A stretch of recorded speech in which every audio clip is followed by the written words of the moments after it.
So now you know it down, guys, and I'm gonna go to your reviews. Okay, reviews is the most important thing possible. I cannot stress this enough. Okay, the reason why I can charge so much for some listings and for some bookings compared to my competitors is because I have such great reviews.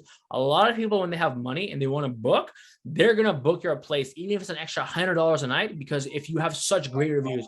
If I have 95 reviews at 4.95, people are gonna be like, wow, that is insane. Let me pay a little bit more because I know the service is going to be there. Okay. Also, please, if you're not talking, keep yourself on mute.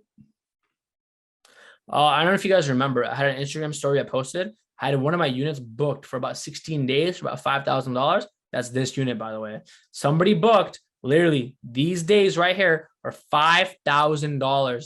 My rent here is $1,450 a month, right? I've never seen a booking like that in my life. Why do they pay that much? Because I have such great reviews, right? I'm in a great location. Reviews literally are the bread and butter of business.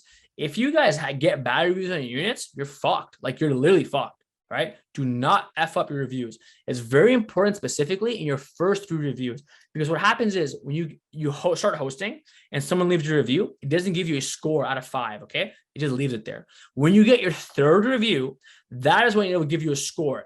And as you guys know, with medians and averages, if you, let's say, have 5-star reviews and you get 1 3-star, boom, you're going to drop to a 4.2. Literally anything underneath a 4.8, people do not want to book. 4.7, people do not want to book, right? Make sure do it as great of a job as you can to basically get as many good reviews as possible. That way you can charge higher prices and attract better clientele. Okay, that's my rant on reviews. All right. Then in terms of location, you're going to want to basically write down the exact location and where someone will be staying. Okay. So I basically do a little bit of market research, write down exactly all the cool places. So a lot of times people need to find somewhere near City Hall or the Liberty Bell or the Rocky statue, for example, right? Write down exactly in your listing how far away it is, right? How many minutes away it is, things like that. Okay.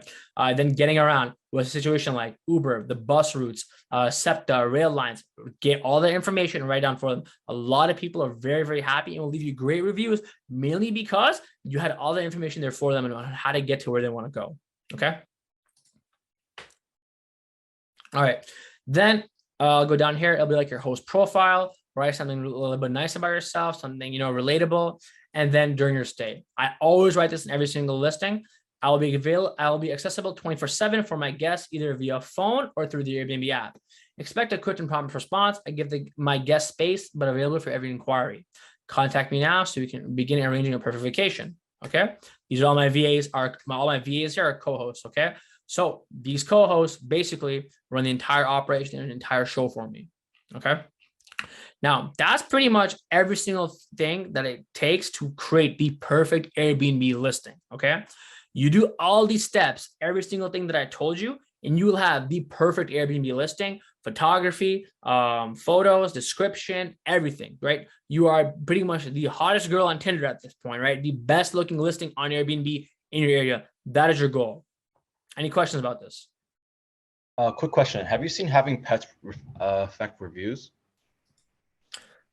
Not specifically. No one's actually left a 5-star review saying they're the best for letting me bring my pet. It's mainly been about the actual location, the apartment, the cleanliness, all those things specifically. Okay, just wondering, like, if there's like leftover pet hair and stuff, the next guest might leave a negative review. Yeah, so you have to make sure you talk to your cleaner saying, hey, we allow pets, and you pay them a little bit extra if there is a lot of pet hair. So a lot of times, people will bring their pets. Let's say they paid $300 for the pet, right, to bring in for the month. They'll leave. There's dog hair on the sofa, dog hair on the couch, whatever. My agreement with my cleaners is I will pay you an extra $25 if there's ever a pet in the unit. Okay. They just grab lint rollers and grab, vacuums and whatnot and get rid of all the pet hair and make it look fresh. Okay. That's fine. I'll pay an extra 25, $50 for a pet, to my pet feed to my cleaners. I'm collecting 300 from the guest, right? So you have to figure out the math on that, strike a deal with your cleaners, tell them we allow pets, make sure you have the right tools, lint rollers, whatever you need to basically remove pet hairs.